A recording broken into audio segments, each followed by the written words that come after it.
What's going on, guys? It is the Coaster Battleman here, finally back on the slideshows with my final coaster countdown from my trip last week, and it is the top 10 roller coasters at King's Dominion. And this has been a video that I have been trying to figure out what my main list should be, and I finally have my full opinion on what the best coasters at King's Dominion are.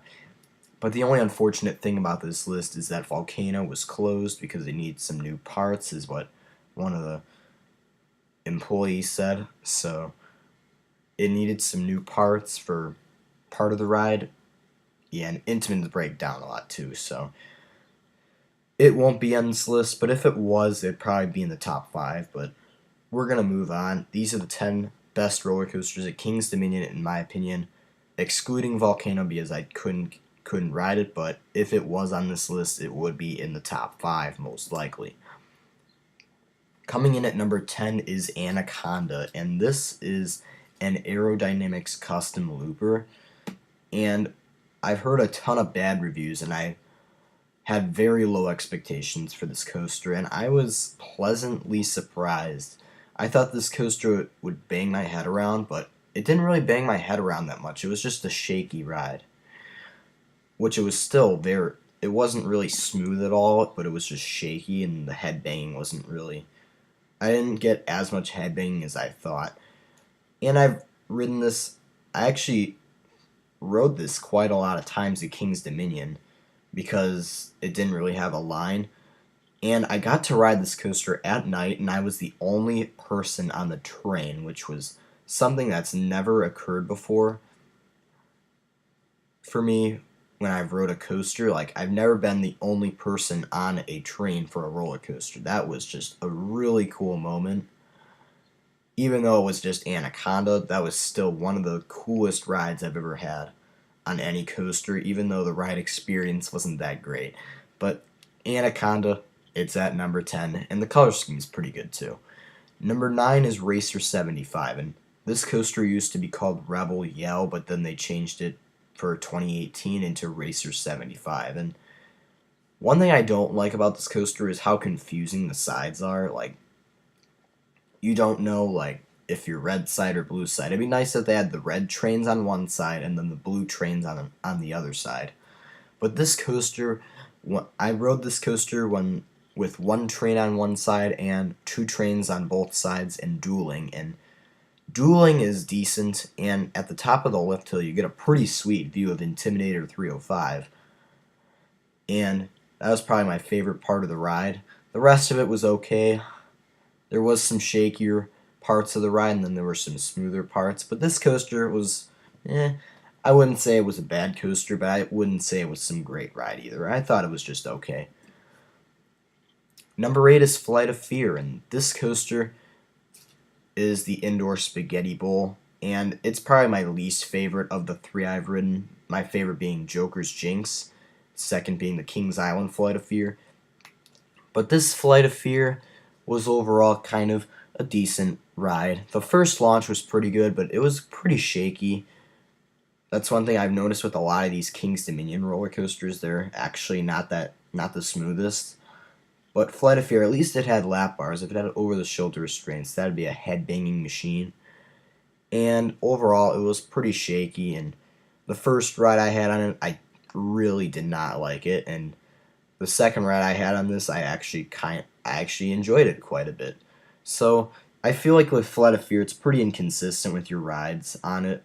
That's how it was for me at Kings Island. I feel like Flight of Fear is pretty inconsistent. It just depends on what row you're in and stuff, but I've never figured out the right seat to be in. And we are moving on to number 7. We have Zapple, and this is a pretty cool ride. It's my favorite Wild Mouse coaster I've ridden, and for many reasons. Number 1, the first drop. That first drop is actually pretty fun, and I was the only person in my car the first time I rode this, and that was just a fun drop. Definitely the best part of the ride. The switchbacks were actually pretty smooth transitions as well, so Zapple, pretty fun ride. Definitely my favorite Wild Mouse I've ridden, edging out edging out Ragin' Cajun at Six Flags America, which I recently got to re-ride, and I thought it was pretty fun. Moving on to number 6, we have Backlot Stunt Coaster. I'm not going to go too much into detail, but this is a very fun coaster. The first launch was very good.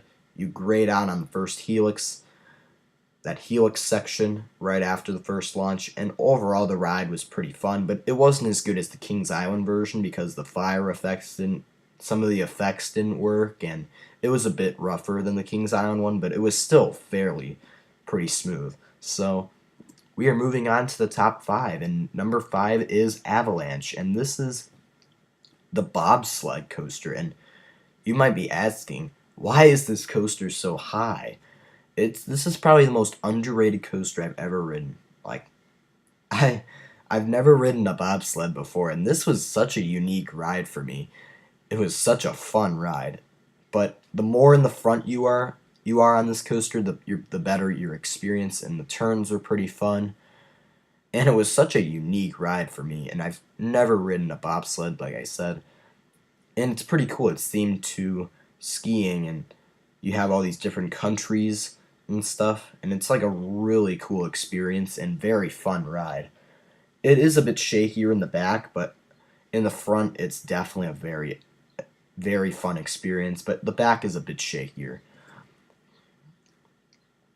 Number 4 is Grizzly, and this is a wooden coaster. This is definitely the best wooden coaster at Kings Dominion, and when I first rode it, it was during the daytime.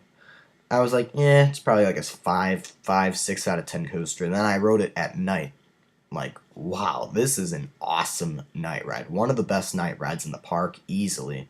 Definitely a 9 out of 10 night ride.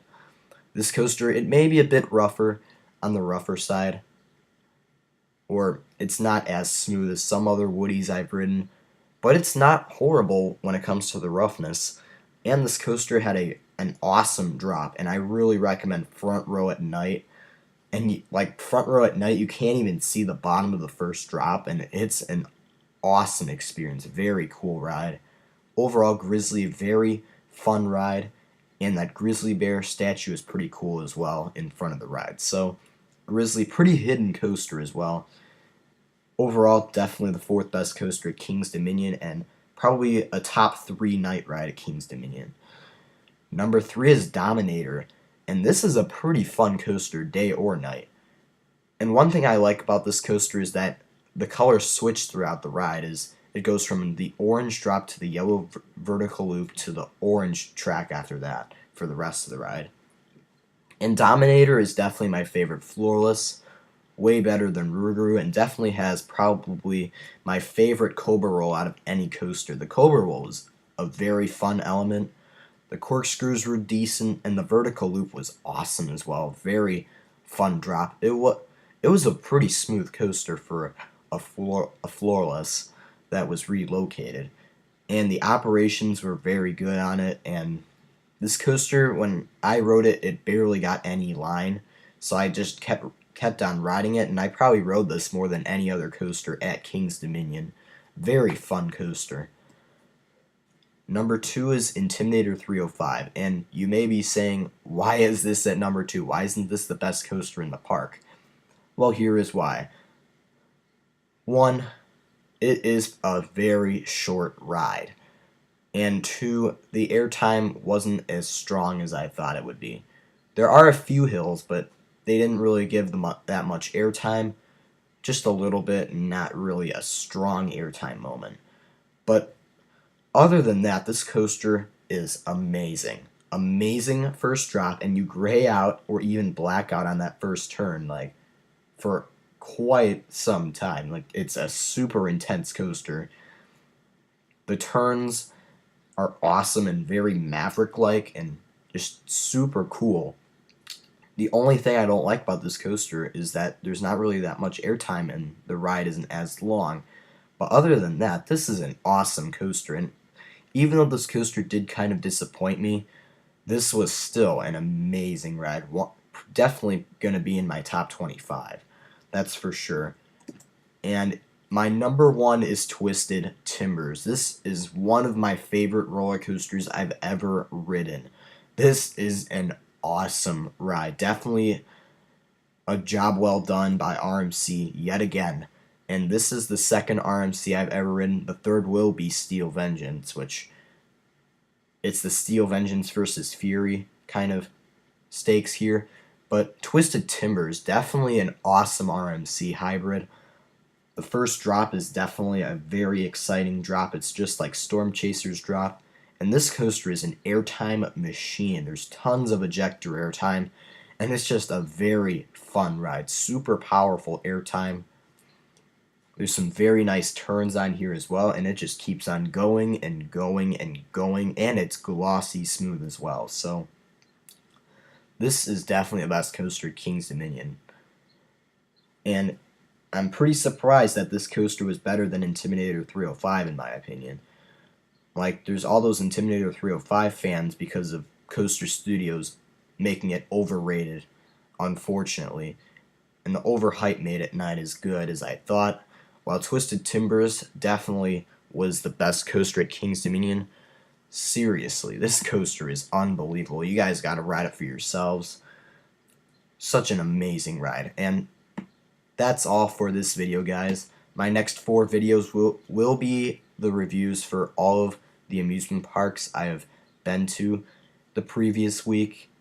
Will be my next 4 videos for King's Dominion, Carowinds, Six Flags America, and Busch Gardens WIlliamsburg. I'm going to make full reviews on them. And coaster reviews for all of their coasters. So thank you guys so much for watching, and stay tuned for more videos. Bye.